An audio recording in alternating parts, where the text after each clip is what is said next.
மனதில் விதைத்த வார்த்தை நினைவிருக்கும், மண்ணில் எங்கும் முற்கள் நிறைந்திருக்கும். தடைகள் எதையும் மகனே வென்று வா,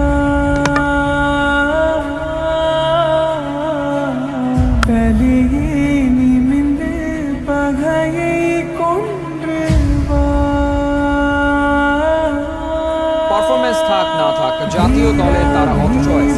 ইনিংসের পর ইনিংস ব্যর্থ হলেও শান্ত খেলে যাচ্ছেন কোচের পছন্দে। வீரா வீரா கண்கள் ஆழ்த்தாக்கும் குருவாலா, ধীরা ধীরা। আমি এই কথাটা বলতে চাই না, বাট খুবই সত্য কথা। আমার কাছে মনে হয় যে আমি এখন এগেনস্ট টিমের সাথে খেলি না, আমার মনে হয় যে আমি পুরো দেশের এগেনস্টে খেলি। সমালোচনার তীব্র স্রোত ঢেলে সাফল্যের তীরের দেখা পেতে শুরু করেছেন নাজমুল হোসেন শান্ত।